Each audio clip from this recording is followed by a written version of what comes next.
maybe the tires can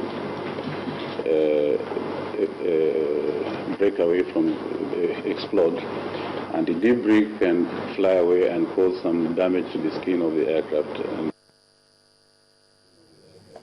Away from the aviation industry, barely 6 days after a boat mishap on the River Niger claimed 26 lives in Malali village in Bordugu, local government area of Niger State, another boat mishap has claimed 18 lives in the Kokoli Borogu local government area of the state.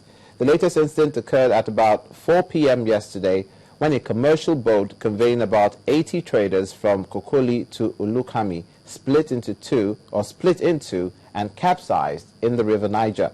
Confirming this to Channels Television, the special advisor to the Niger State Governor on Disaster Management, Mohammed Shaba, said the boat was alleged to be very old and rickety. It split in two midway in the 10-kilometer journey.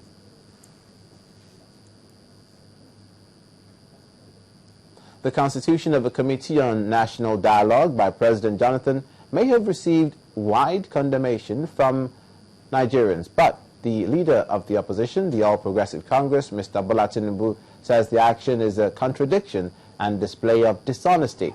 The former governor of Lagos State also says he will consult with his party to see if the committee constituted by the president is what his party, the APC, can align with. Mr. Tinubu said this on his arrival at the Murtala Mohammed International Airport in Lagos after having spent several weeks abroad for medical attention.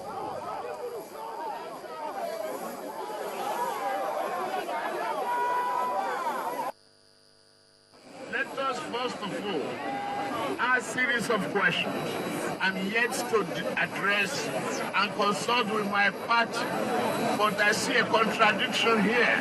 I will discuss with my party. I see a diversion here. I will discuss with my party. I see deception here. I will discuss with my party. I see lack of honesty and integrity here. I will discuss with my party. I see a bait of a sinking ship and that need no raft any longer. Allow it to sink, build a new life, move the nation forward. But if my party says yes, let us look at the agenda and develop our own agenda. Leader of the All Progressive Congress, the APC, Mr. Bola Tinubu. Now, to our special report. When the Chief Judge of Lagos State released 248 prisoners from the Kirikiri and Ikoyi prisons, the move was greeted with some excitement from inmates and their families. While many of the inmates had not been convicted for crimes they're accused of, they're expected to have gone through the reformation process of the prison facilities. In this report, our correspondent, Kelvin Obeten, examines the viability of prisons as correctional centers. Testament to the power of Confederacy, and I admonish you all to go and to sin no more. That biblical quote served as the summary of warnings from Justice Ayotunde Phillips to a group of inmates released from the maximum and medium security prisons in Kirikiri as well as Ikoyi prison. Right now, as I'm free now, I'm very happy because I didn't expect this. I did not believe that a day like this would come. As I be here, I've learned many things, many advice. The Criminal Justice Release from Custody Special Provision Act 2007 empowers the state chief judge to carry out the exercise of releasing inmates, especially those awaiting trial for a long period. Occasions such as the marking of the new legal year provide such an opportunity. It is also a measure aimed at decongesting overcrowded prison facilities. I'm however very sad to note that there's still so many awaiting trial inmates in prison, despite our modest attempt to try and decongest the prison. Do we see the number of today? I said awaiting trial are 1,671 out of 1,835. You could see the animals. And originally, principally, we have programs for comfort. We are only taking risk and taking initiative to co-opt this awaiting trial into the system. So I will say the number of awaiting trial are too enormous. Within the period of their imprisonment, it is believed that these prisoners have undergone various forms of training as part of their rehabilitation process to reintegrate them into the society. Prisons have always been considered rehabilitation centers, but how correctional are our prison facilities? Over time, the Nigerian prison service have been criticized for not living up to the expectation. However, Nigerian prisons are becoming places of punishment rather than reformation centers. We believe that these guys can be better people in the society. But you find out that some warders will continue calling them criminals, branding them all sorts of names. I beg to disagree with that. We train them, and we don't just have these facilities for nothing. We train them, but the problem we have is problem of reintegration. Most of these people, when they get out to society, they are discriminated against. Curious to know what kind of training given to prison inmates, I was guided on a tour of vocational and skills acquisition centers within the Ikoyi prison. Most of these centers are run by the government in partnership with non-government agencies. But how useful is the training to inmates? Just last 2 months, we trained about 200 people on how to produce Dettol, Izal, insecticide. As you can see here, some of the products there, we are making sure that we tap into all their latent potentials to make sure that they really become better to the world and the society.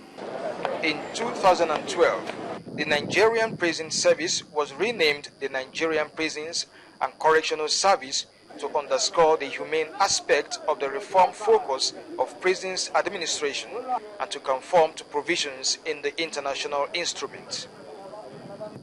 Kelvin Obetin, Channels Television News. Physical inactivity has been identified as the 4th leading risk factor for global mortality, and that's why the World Health Organization recommended levels of physical activity for sound health. Children 5 to 17 years of age are to get at least 1 hour of moderate to vigorous intensity physical activity daily, while 18 to 65 years and above need moderate aerobics for at least 2 hours in a week. In this report, our correspondent Yomi Otaigbe examines the need for physical fitness.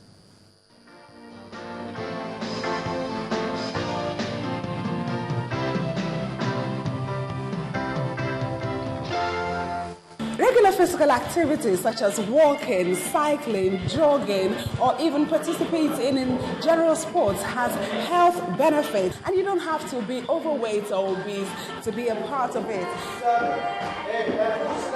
Physical exercise, whether indoor or outdoor, is about the movement of the body to enhance its ability to function efficiently and effectively.